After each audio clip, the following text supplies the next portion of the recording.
He's pretty bad against Void Spirit, obviously because he can just avoid you with the Assimilate and has Yules. He's bad against Jug. He rarely catches a Lion or Winter Wyvern unless they're out of position. And DK is DK. It's amazing. Yeah, I'm already sold on this Creepwave draft again. I would have liked it more with the Huskar, right? Because then you solve a couple of those catch-a-choose. I mean, Life Break immediately puts someone, gives just a lot of thirst, right, to Crystallis here, or to any Bloodseeker, right? Not necessarily just Crystallis. So that strikes me good. As VP, they're going to go ahead and rush B up to the triangle here, and they might be punished for this one. There's going to be the bonk into a secondary slow for save, and there's plenty of damage. First blood this time for Creepwave into the hands of the Bloodseeker. What I will say though is that compared to last game, this game they went for a similar strategy of like strong lanes and trying to snowball off the early game, and they do have them this time. So that's an advantage, right? I definitely think that Coddle Mars lane is a very good one. Oh, that's interesting. I didn't realize they actually had an unknown play for ooh.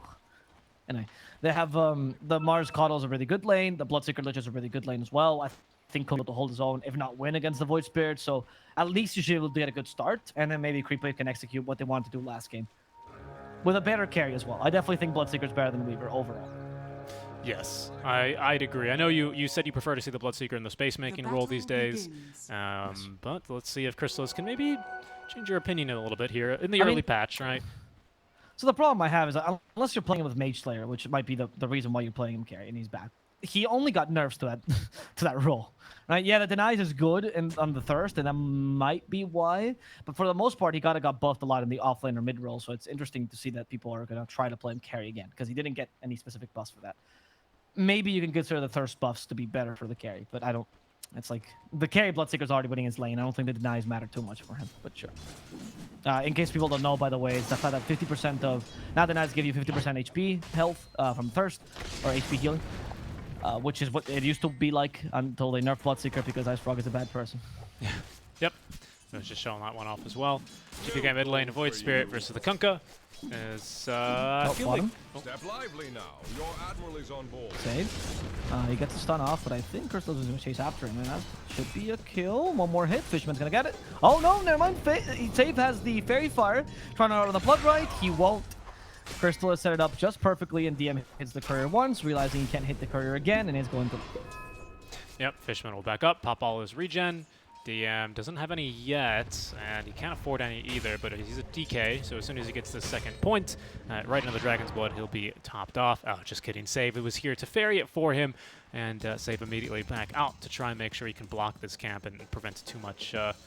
try and make the creep wave a little bit more favorable here for DM, because Crystallis, yeah, not a hero that's going to be doing a whole lot of damage to the DK with right clicks, but DK is not going to be able to get through him too easily either, thanks to all this thirst regen he's going to have now. Amar, top lane, it's okay. It's okay. Tank the level 1 spin, just a level 1 spin, nothing to write home about. Yeah, usually in this lane, the DK and line actually have some kill potential because double stun lanes always will, particularly against the support. But for the most part, it's just going to be a farming lane, as you said. I don't think the Bloodseeker, once DK hits level 3, you can really kill him. Yeah, health regen got nerfed considerably, but the armor's still there. So usually Bloodseeker's not going to be able to do much more there. Maybe the Kunkka can rotate and get a kill on the DK, though. With Kunkka, I think it's definitely possible. Bloodlight's very strong. Alright, very good ability. Hansha, PZM, just going to throw a... was looking to toss him as well. He's going to receive the courier from the high ground. Very trusty courier. Trusts it quite a bit there to just toss it into the river for him, where Ancho will be able to catch it and refill the first bottle for the water rune. What's the build here for GPK? Standard stuff, yeah. Just Assimilate Resonant Pulse, farms fast, can clear the waves, move to side camps, and of course, Dissimulate necessary for heroes that do have the necessary catch for you, especially in the laning stage. Yeah, here we go. That's exactly what he's looking to dodge. Exactly. I mean, this game, if GPK feels threatened by the Kunkka, I think Yules is a fine option. Or you can go for the Mage Slayer, which I think has been the suggestion for this hero these days. Because it makes you so tanky, and you go for like Mage Slayer, Guy, and Sanj, and all of a sudden you deny a lot of the damage. Amar. Ooh, wow, that's so much damage there. It's a level 2 spin this time with the slow and the DPS of Arctic Burn. Spin did get buffed. Minor buffs, but now level 1 actually feels like it does something, and level 2 feels still very strong. So, I don't think this puts back like Jug as a top tier carry, but I don't think Jug is that bad. Yeah, he's I mean, he should never be that bad. He just always is underwhelming when you see him play. But Kingslayer, there's going to be that solar bind. It's just a little bit of additional damage into the Illuminates. Yeah, nice. Not bad at all. Yeah, and Chuvan able to kill him.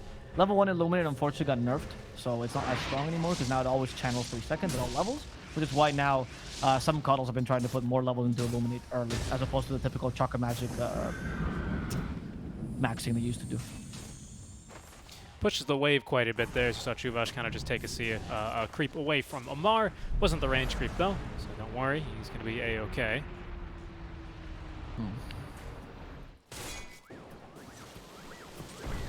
Good effort as BZM. Just tossing out the Torrents, 3 points in Tidebringer. Nothing too surprising here, just looking to press his melee versus melee natural matchup that he's going to have, his natural advantage he's going to have here with Tidebringer. They find Fishman here. Bloodright's not going to protect him enough, and they're going to be able to tear right through him. 2 points in Dragon's Blood, no longer concerned with the Bloodright. And they, as I said, the kills here, at least for them, are going to be on the support. They're probably not going to try the Bloodseeker. High base armor, good HP, but Lich is an easy target. Yep, rather easy of a kill, and now that DK has got plenty of points here in his passive, or just, what, enough points? What did he have, level 1? Yeah, he's got 2 now. Enough, basically, right? This frees up save to go on a warding mission, so he's going to plant a ward down. That could watch for anyone trying to rotate down bottom. Gold for my I think, yeah, Kunkka would probably want to go bottom. Trying to kill Wyvern, I don't think they actually need the Kunkka here to get that done. And bottom actually might be a kill onto a Lion or even the DK, especially if you have Boat. So good ward there. Scout for any potential rotations, as there's another spin onto Amar. Level 2 spin yet again here, doing plenty of damage onto Amar. Nightfall, though, is speared. That was a bit of a weird interaction, but he's got barely enough mana to get off at least the healing ward. Well, he still survived. He'll be fine. But yeah, that almost killed him. The lane should be strong, and now we see the Kunkka rotating. I think they know that there's no mana on Nightfall. Also, it's on cooldown anyway, the Blade Fury, so they're going to go for the Ghost Shift. Instead, it seems to be for the Winter Wyvern, so Kingslayer is the first target. Nightfall able to get away because of this, and Kingslayer will certainly die here to BZM. One more Tidebringer, or it's going to be the Spear instead.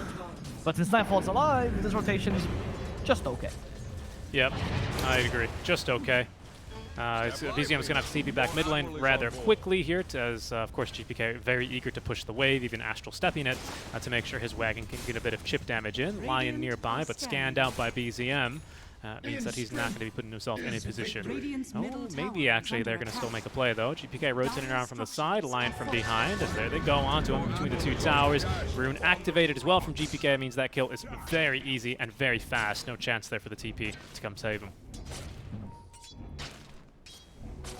Yeah. Well, I think GPK gets the better off of these like early rotations, right? Killing the Kunkka much more valuable than you rotating killing the Coddle. Than killing the Winter Wyvern. You didn't get much off it. DM has been doing a good job of not letting Bloodseeker farm like crazy. And you actually forced 3 points in Thirst early, which is a win-in sense. Usually Bloodseekers like to max Blood Rage as much as possible in the early game, just to try to outfarm the opponent. Not going to be the case here because of the DK's pressure. Yep, and in the top lane, Amar once again in trouble. We do have Omni available here for Nightfall, but he's afraid to use it. Too many creeps nearby. Here comes Crystal, stun. Oh, but he's been silenced, so he couldn't use the Omni Slash there. I don't think he dies anyway to it. It's only level 1. TP's instead. Mid lane, Fishman applying the Frost Armor from behind the tower here. Is not going to go look aggressively, as GPK did not like what he saw there. Just looking for a bit of extra damage thanks to this ward. Knew exactly what he was getting into. As now they'll rotate DM on over, Elder Dragon form active to look for the kill. Fishman, though, walks into the stun, and I think he will be going down. Bloodrights might catch a couple of heroes here. In fact, it'll catch exactly 2, but it shouldn't get Crystals anything in return, especially since he does not have the point in Rupture yet. Yep. Still fighting, though. I have nothing against him, so a little bit of wasted time. And usually is the moment where Bloodseeker needs to really rush that Maelstrom, get it as soon as possible, start farming as soon as possible. Tower's 1 HP. Jug already has an ingrained... what? Cuddle did 17 damage to the tower. Oh. Very funny. Couldn't really deny it. You're gonna bait it out here, 1 HP. Yeah, so Nightfall has an ingrained farming mechanism in late Fury, so you're already farming pretty decently early. Bloodseeker struggles until you get enough points in Blood Rage, and then it's really the Maelstrom which helps you out-farm Jug. Chuvash knows this is coming. He had a ward down to scout this, but he's not going to live regardless because they will commit the Omni Slash level 1, and with that actual little auto attack, down goes the Coddle. Top lane. But he got 1 extra armor. How could he possibly die there? Kingslayer trying to get off the map. They'll bring him back down eventually with the as the Arctic Burn ends. Ruptured him up as well with the arena. He was able to at least fly out of the arena, but he's not going to be able to leave, as he is going to be right-clicked to death there by Chrysalis. So finally we get at least a rupture and some early activation for Chrysalis, who's actually 3-0-0, so he's not doing too poorly, I would say. No, he's doing well. I mean, it's same as last game. He's participating in early kills, which I think is why you want to like pick a Bloodseeker. I mean, I like him more as a farming hero, but I get the point that Creepwave is trying to enact, and I think it's just the draft. Being more aggressive once again, trying to take advantage of this early game. But VP's playing them really well. They're already creating space for the Juggernaut. They haven't really lost too many important heroes or any objectives for that matter. Here they come. Top lane, though. They don't know about these TPs. When they're stunned. Wow. Yeah, right under Chrysalis. Easy kill. Easy That kill. was so easy. That was the Earth Spike stun where you get him with the last spike, which doubles the range. Yep. And it's just barely out of range if you actually look at the range indicator, but actually hits if you're a line player. And Creepwave, they were there to push the tower, weren't they? They were there to push the tower because obviously they were trading bottom. They had already lost mid, so they were at least looking to pick up the top tower in exchange for anything. But they kind of get distracted by just chasing after a DK. I don't know why. I don't know why. He's got level 3 Dragon's Blood with power treads and Soul Ring even, so +6 strength. Like it all adds up here. And let me just crunch the numbers. Yeah, they can't kill him. So I'm not sure why they were chasing him instead of just looking for the tower damage. VP very quick to take advantage of that kind of delay from Creepwave and sneak a couple of TPs in to find the kill. Very nicely done. Very nicely done.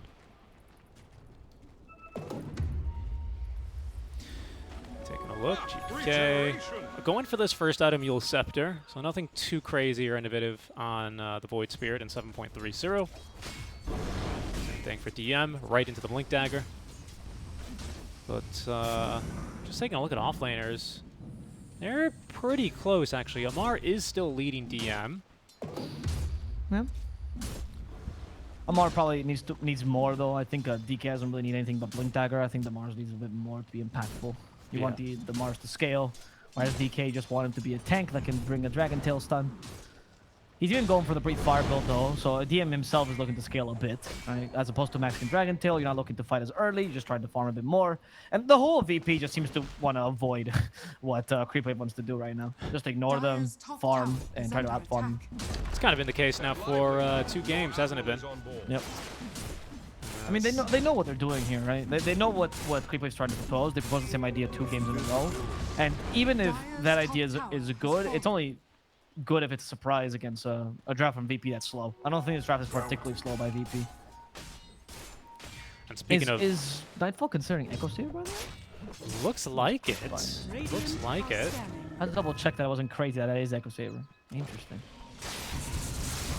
I can't imagine why Jug would want Echo Saber because he has a reduced BAT, so he's actually one of the best heroes to buy attack speed on. Yeah, very true. Very true. I think it's 1.5 if I recall correctly. Most heroes around 1.7 these days. No, most heroes are 1.7 straight up. Yeah. And there's very few that are a bit higher, like Doom, which is 2. Doom and 1.9, sorry.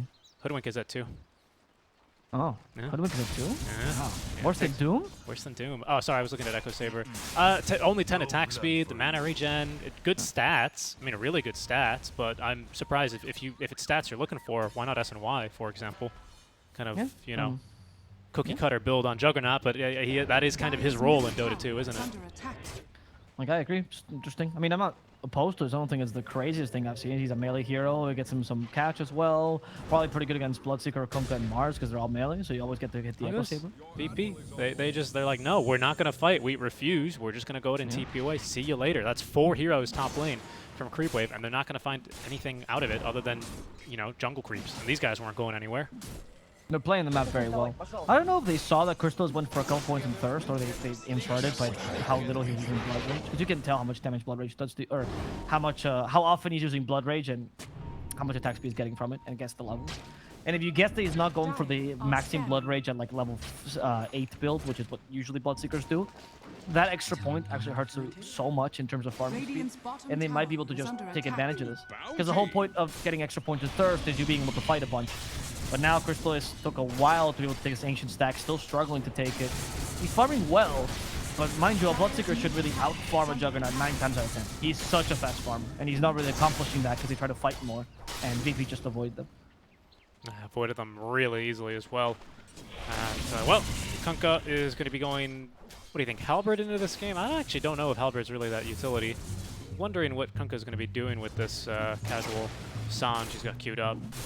It's a good item. Synergizes, of course, with Armlet very nicely, so there's a reason why Lifestealers, the occasions that we saw him last patch, that was just always the build.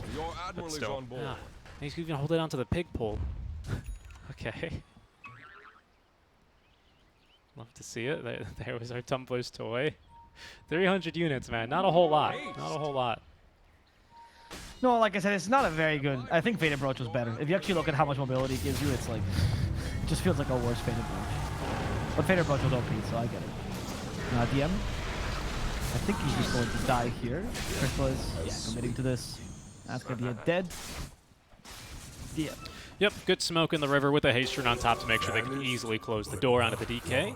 Means that they will be able to find at least a kill here. Finally, Creepwave rewarded for their persistence in heading down bottom. Kingslayer setting up a Tinker Ward down bottom, or sorry, top lane is where Creepwave had been persistent, whereas bottom, GBK currently on the prowl with an Invis rune. They have set up the ward for him to try and maybe find a pick off, but that's now 2 Invis runes where GBK has not been able to really find anything. He's looking to scale though. He, despite going for the Eul Scepter early, he knows he doesn't really need to go all out for these kills, but if he can find a free one onto the Lich, he'll take it. As up he goes, down into the Aether Remnant, into the Hex, and killed off there easily by GPK. He would have been scouted by this ward here, as they've got one right on the outpost. We saw Fishman pinging around like mad, and unfortunately, yeah, that's going to get his own fresh wards dewarded as well, which is a pretty stinging loss for Creepwave. They do really rely on getting these pickoffs pretty early on, and losing vision, well, it's not going to make it any easier. Especially hopefully they can hit the mid-game power spike, right, and just try to force fights with Kunkka Bloodseeker, which should be power spiking around the same time. We even saw BZM going for the Armlet build, so he's clearly trying to be more impactful early. I think they haven't hit their stride just yet. Maybe they're waiting for Amar as well to get his BKB. That's gonna take a while. So I don't think you can wait for it, even if you'd like to. Yeah. Oh, GPK is going for Chuvash again, but his model's so lean that it's almost impossible to catch him. Look at this. Oh, wow, impressive. Wow, yep, he's going to click on him. Wow, he got him a second time. GPK is just going to walk on over. It's an armor. Right He's behind unkillable. Him. Okay, they might go here. Made it into the 8th Remnant. Will go BZM as they want at least GPK, but he's holding on to that Astral Step, so they're not going to be able to get him here. Instead of Mar blinking onto Save, and this is a scene we've seen a couple of times. Save with his hands off the keyboard says, yes, yes, you can take me, but it's my core who yet again gets to live, and simply just walk away. All right, let's be honest. You know, the Coddle is the tankiest 4 you can draft, right? Out of the question. With the extra armor, it's kind of OP. Right? It's too much. His model's too lean, so nobody can figure out where he's going. He's too fast. He's scary. Like, it's just straight up. He's got one of the best strength gains in the game at 2.3. It's really good. So good. He loves Cowers. Centaur Cowers. I mean, that's even just to Coddle's horse. You should see him when Coddle gets on top of the horse. Then he is. Oh my god. This is an awkward spot for VP though. Nightfall. But you just he's gonna leave. You just he can't did go catch for the Echo Saber though. He did commit to it. Not going for the SNY. I'll see. We'll see how well this Echo Saber goes for him. I'm interested in this, honestly. Nightfall actually really creative. I remember he was one of the guys who decided to go for. Back in the day when PL, I remember he got the Ags that made it so that you reduce the rush to cooldown to 0. Yeah, and it increased as well on Phantom Rush. I think it also increased your IG gains to like 40 or something, like kind of ridiculous. Yeah. And he used to rush that Ags. No, I was already at 40, and then he rushed him further. Yeah. But anyway, I remember that. And he used to rush Ags and E-Blade. That was his build with PL for a while. It was kind of crazy. It actually worked really well, and he played like more Fleet PL essentially. So he's quite creative. He likes the idea. Went by a different name back then. Of course, Nightfall's been his name for 2 DBC seasons. But yeah, just as creative,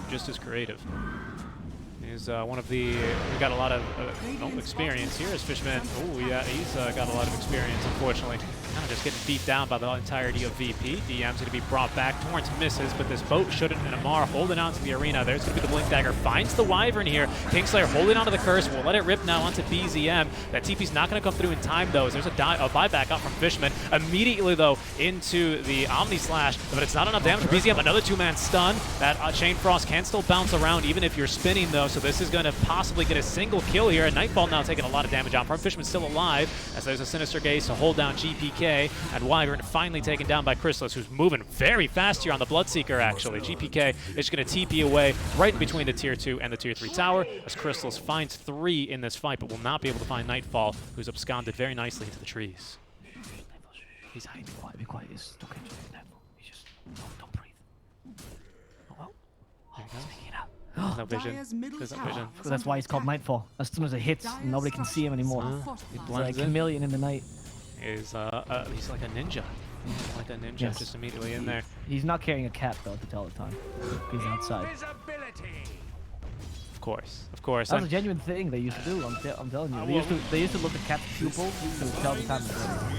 you know, I usually just look outside the window to tell. No, the no, time but they of day. couldn't because they were inside like dark rooms, so they thought that the cat's pupils would tell them that time of day.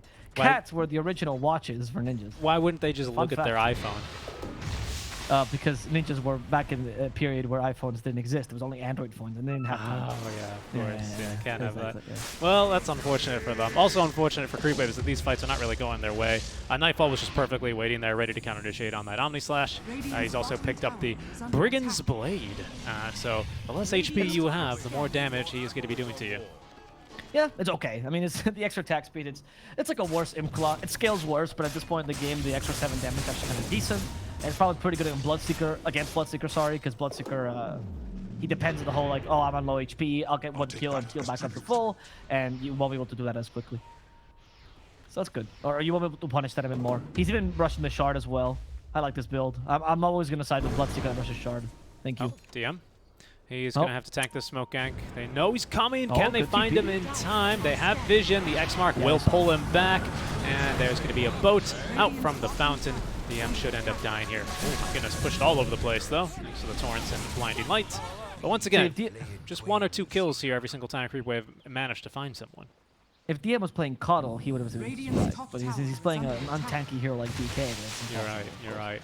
Yeah. Because they can catch his model easily. You can always tell where DK is You going. can always get him. Coddle with mech completed sitting at 9 total armor, whereas DK simply with 3 points in his passive has got the same amount as bonus. Exactly, like I told you, he's not even close to us. All right, well that's the tower at least. That's a lot of their initiation without the blink, Dragon Tail. Safe from behind, smoked up here. He's going to do his best to avoid Creepwave as they go back. Oh, actually, no. He's going to go on to 2. Yule's sceptered up, though. A bit of miscommunication means the stun didn't find BZM, but the Yule's the remnants sure will. Can they finish off the Conka? They will. The Omni Slash plus Finger of Death on Namar. He missed the Spear, which means Save is free to slow him down. He's now going to try to TP, but unfortunately GPK will prevent this, and that's going to be a dead Amar. So Creepwave will lose 3. Virtus.pro, no losses in this fight. Yeah, that's a big win for them here as well. They've got Elder Dragon Form level 2, so they might look for a tier 1 tower. They don't do Roche too quickly here, unfortunately. Jug mostly physical armor and even physical damage, pardon me. And even with this Echo Saber, he's not going to really be able to chip through Roche without any help in terms of minus armor from the rest of his team. What do we have coming now towards the Wyvern, though? First item on this Wyvern, by the way, is Glimmer. No blink, no Aether Lens, just straight into the Glimmer pool. Glimmer. Interesting. I mean, what we used to see was the Holy Locket all the time, but I think these True. days, with the nerfs to especially the talent, the level of 10 talent to the Cold Embrace, Holy Locket's still fine, but if you find that there's utility items that are better, it's better to build safe rather than just straight up heal. And it's no longer the brute force method for Winter Wyvern. You actually have to think when you play this hero, so thank God for that. Why is Nightfall going for a nuclear orb? That's what I was thinking. Is he going to disassemble the S and Y and go Manta?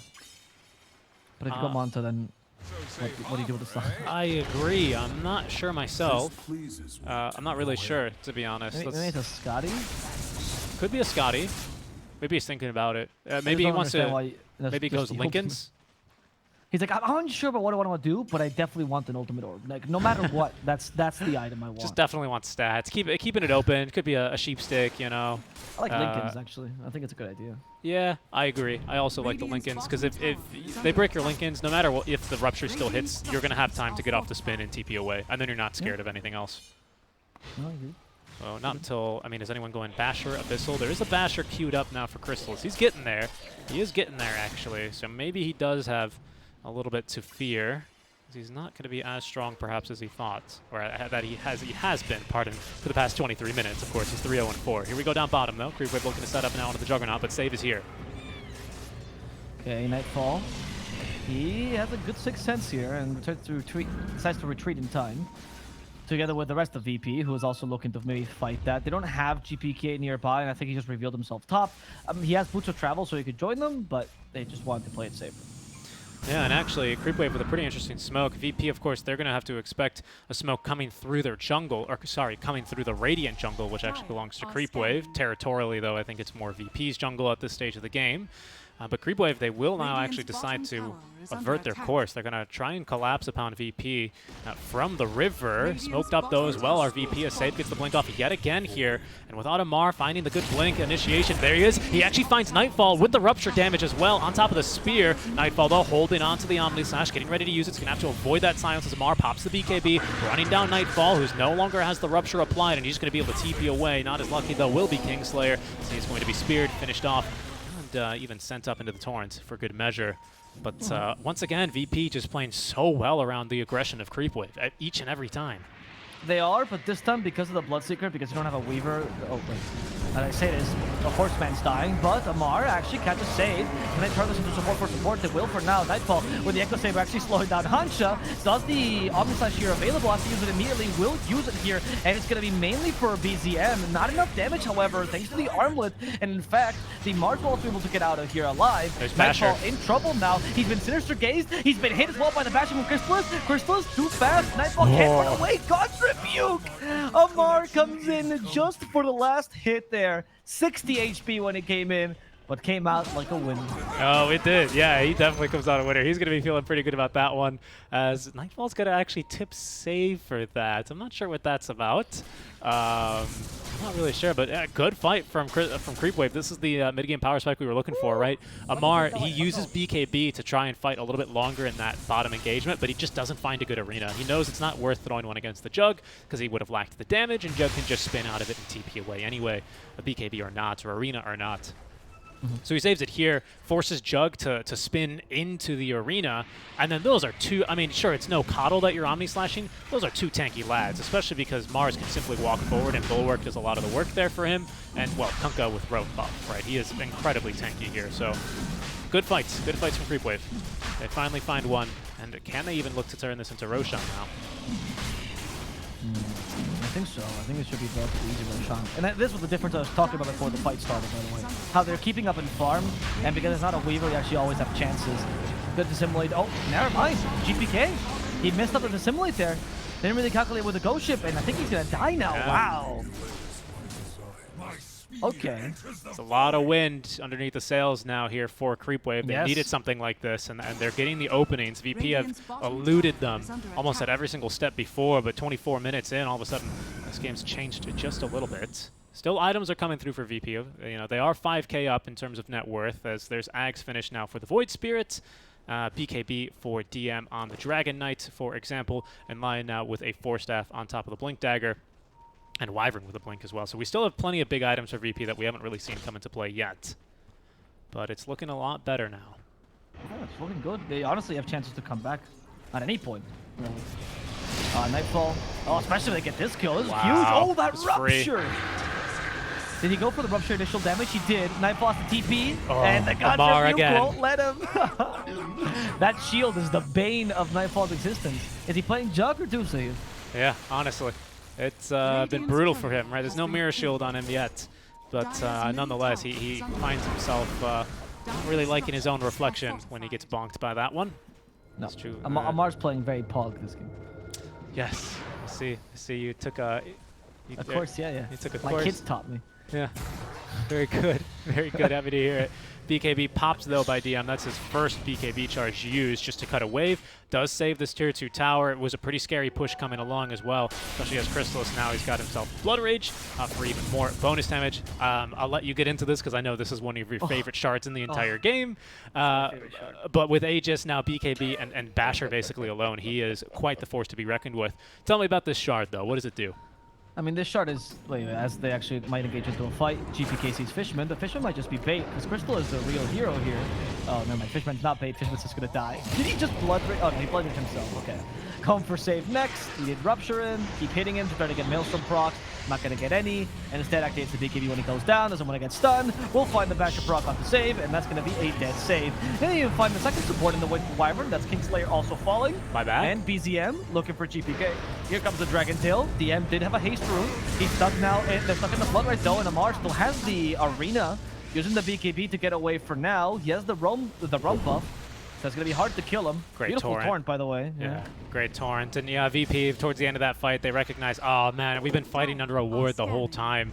Just feels awful. They do commit buybacks here, so not a whole lot of downtime, but Creepwave now going to play this one a bit more on the back foot. Amar without a BKB. He's going to go farm the wave. Amar, no, the blink back. Oh. The blink back. He's going to set up the arena walls as well as GPK. He's going to be the only one who can fight him immediately, but he's going to set up at least for DM to blink on in with another Dragon Tail stun. Chubash from behind doing his best, but that lone Illuminate here is not going to revive the dead God of War as Amar, as Amar being Amar. Amar, just Amar being Amar. He knows exactly what's going on there. He knows that VP are still on the hunt. They just bought back. They didn't get anything from it, and he still farms that wave. You gotta love him for it.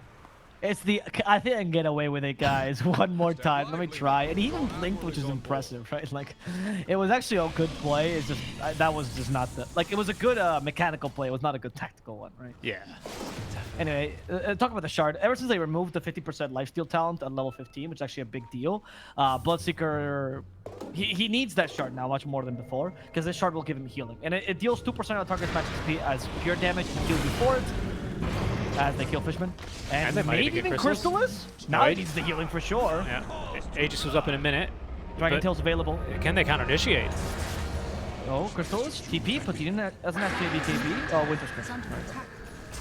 He did use the BKB, sorry, just expired. And they hit him with the Earth Spike. That's going to guarantee the kill on Crystallis. Huge blunder. 2 blunders here by Creepwave that now give VP a solid chance. Yeah, that was looking really, really good for them as well here previously, wasn't it? And VP, they're going to put their foot on the gas now that, you know, they're like a shark. You know, once you taste blood, you have to go for more. And they will sweep the map now. Creepwave, though. It's a different team. With a good... Oh, no, you're right. You're right. They're like bears, you know?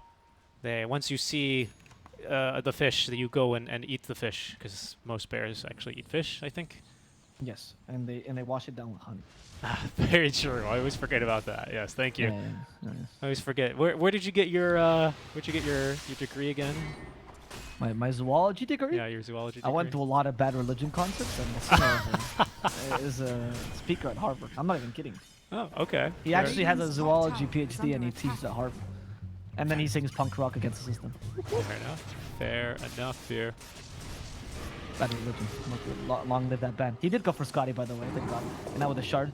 For the Juggernaut, pretty big deal, this shard. Especially now that you have the Blade Fury DPS talent, the shard becomes really good. Rupture's still annoying, of course, which is why the Linkets could have been a consideration. But this shard essentially is what allows you to fight against the Lich and the Kunkka and everything. It gives you much more versatility in team fights. So I think Juggernaut shard is a must every time.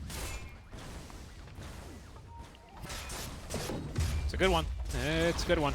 Down goes that tower. Echo Saber, SNY into Eye of Scotty. Lots of stats for Juggernauts. He's clocking in already 3,300 HP. Is nothing to sniff at, nothing to really snub your nose at here. It's almost more than Kunkka has with Armlet active. Speaking of Kunkka, he's got a full Silver Edge completed here now, by the way. And he's going to be using that to steal a couple of runes. DM on the hunt. Does not have dust, though, so he's going to be unawares of BZM's movements. As he does scout the Dissemblate from GPK with Shard, of course. Lets you see a lot more, lets you go a lot further, but also gives you away sometimes in some instances like that. True. But the damage is worth. The damage in the mobility is worth everything. Oh, yeah. I like his build as well. I mean, I think the Mage Slayer is a good idea, but I don't think this game is the best game for the Mage Slayer because the best magic damage is the Mars. So I kind of get that he just went for the traditional Void Spirit build, which again didn't get buffed. So if he was playing this Void Spirit last patch, he should be playing it. He's close to getting that Dissimulate stun though. Once he gets that, I think the game turns in DP's favor again. That is one of the strongest talents in the game. The fact that Dissimulate stuns for 2.5 seconds is actually absurd. It's a long time. You know what else actually has a stun talent on 25, which I think is the Winter Wyvern. Yep. It's not 2 seconds, it's 1.5, but considering how many targets you can hit from an immense, very generous range, yeah, that one is also pretty darn good. Yeah, I would agree with Radiant's that middle entirely. tower is under I would say attack. that Splinter Blast might even be a better because of the low commitment that you have with it, honestly. But Yep. And spammability, but of course, you know, XP gain. If it's not Tundra, usually Wyvern's not going to be having the same amount of levels as a Void Spirit will be. yeah, I mean the reality is just any talent that gives you stuns for an ability that didn't previously have stuns is just too good. Right? Even the meld hit bash was one of the strongest abilities on TA for a while. It's just too powerful. Stuns are too good in this game, especially in the late game where BKBs are lower in terms of time, and a single stun can mean your death. Like late game is pretty much a win. So there's a Linken's. It's not for who we thought it might be, because Jug did go for Scotty, but it's going to be for GPK, along with the Kaya and Sanj. Those make him rather difficult to take down here. What's his HP sitting at? Yeah, 3k HP on the Void Spirit, about to hit level 25, so he's going to have, of course, most likely the Dissemblate stun, I would say, with this build. Looking pretty good for him right now. Looking really, really good for GPK and the rest of VP. Yeah, I agree. Especially because the later this goes, the easier it is for you, honestly. The Jug is a really good late game hero. You need to get someone to build a Lotus Orb now. I don't mind Amar's build. He usually likes being, oh, am I carry? I'm carry. Radiant's I'm carry. bottom tower Right? And he is builds under Satanic. attack. He likes the Desolator. It's fine. That's why he has the Rapier queued. But someone needs to build Lotus Orb this game because otherwise the Jug is going to have a free late game. And that's the only Radiant's chance, bottom tower even though is it's a under hard one, attack. is your only chance Yeah. of beating him in late game. Yeah. To be just direct, the ice armor is not going to be enough from Lich to stop a late Frost game Shield. Jug. Frost Shield, thank you. Frost Shield. That's confusing. Ice Armor is Look the at this. Ogre Frost. Kingslayer is in the same spot as they won the game last time. Yeah, but DM is What a going to curse. join him. That's a very good curse. Nightfall has the Omni Slash ready. There's Omni Slash used immediately. But it's actually divided among too many heroes to deal enough damage here. And it could be that Nightfall's in trouble. Nightfall did get Rupture. Help with a Cold Embrace here in a second. Not going to be enough healing. Nightfall, you can't run away. Finger of Death. It kills Crystallis. But Nightfall did nothing to help there. He needs to survive this somehow. We need another Cold Embrace, but it's not up for another 4 seconds. So Nightfall's going to die. With both carries dead, it's up to the rest of the team to do something. And it seems like BZM God is actually mortal after all. As GPK searching for the stragglers, he's going to try to find Amar. He knows Amar is farming, but he's not going to be able to find him in time.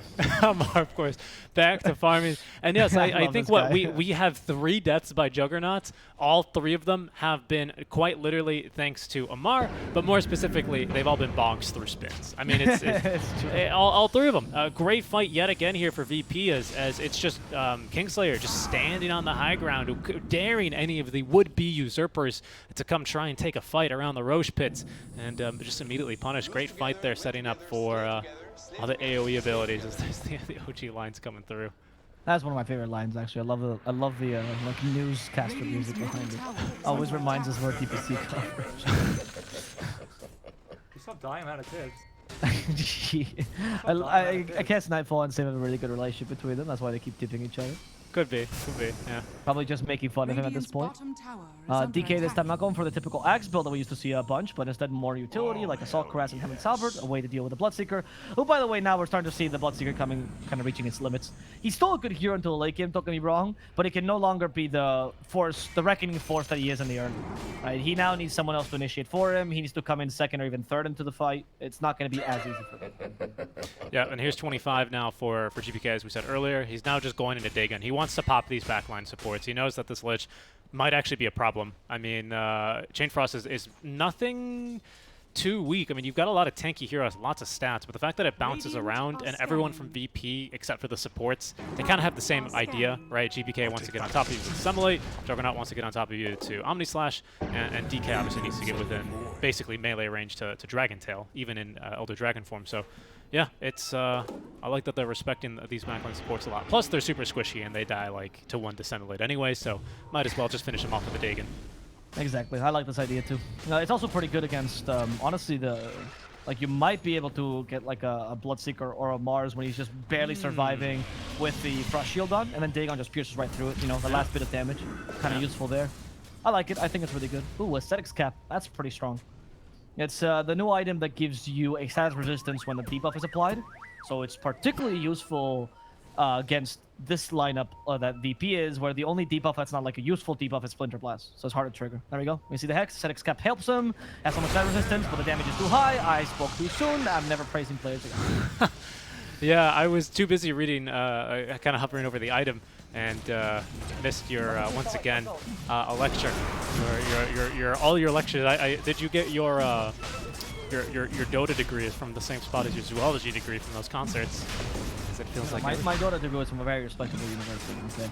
That's the Online University of Phoenix. Oh my goodness! Very yes, of course. In your graduation, was there like a whole cheesy thing about Supernova, I assume? Yeah, it was very important. Yeah. Very good. Okay, there's They the found stun. the Bloodseeker. Another stun. The Chain Frost not too concerning for them. Crystal is perma stunned, and he's going to die. Yeah, because they were last proc there to get him. Yep, now they're reaching their limit. You need to play the team fights really well. And sometimes Creepwave does struggle in the late game where they just start to play a bit too crazy and they lose the consistency that a lot of the tier 1 teams have. So here I feel like Creepwave is kind of going into that pattern where it's just, what's happening? You know, and just starting to lose too many heroes and too many bad initiations. Yeah, Nightfall as well. He's starting to really hurt. I mean, if he hasn't already, right? Now Mjolnir online. The Penta Edge Sword as well, bringing back Maim. He's going to be pinned now to at least the walls of the arena, but there's no follow-up damage here, just a Torrent. It's at least going to get Amara away after eating a Dragon Tail stun. GPK holding him down with at least the 8th Remnant save with another Finger of Death. He's already up to level 21, so 40-second cooldown on those bad boys. And GPK will actually, instead of Nightfall, give the tip on over to the friendly line. Yeah, I think now it's just a bit too difficult for Creepwave to really come back into this. Like, you needed a really good team play in the past 2 or 3 engagements, and you were still reaching your limit against a Juggernaut. It's the core-to-core between Juggernaut and Bloodseeker, sorry, and the late game is also pretty good for Jug. If it was a hero that Bloodseeker actually beats late, like for example Luna, I might see the option. You know, you might be able to kill him. But Jug is not that hero. No. Yeah, we're holding on to buyback as well from Amar. He's going to be the only core on his team with it up. Might have to just force it out from him here as well. Of course, with Aegis 5v4, VP have no reason to get off the high ground. There's going to be a Rupture at the very least now on the DM. The Dissemblate will stun up Crystallis. Oh my goodness, the Dagon, the Zaps, and the Finger of Death a second time here. Back to back, into the fountain he will go. It's a good Torrent here, catches 2, but DM's going to be able to BKB off that boat to shrug it off. Nightfall continue to just fight through it. Onto this tanky Kunkka, stunned up and just killed off even through the ice armor. It's not a problem here for VP, as that's 2 cores now dead without buyback. Amar, who bought back, finds the arena onto a couple of heroes, but it will be fruitless. They at least give him a high 5 before he's killed off, and it's going to be the 2-0 victory here for Virtus.pro. So at the end of the day,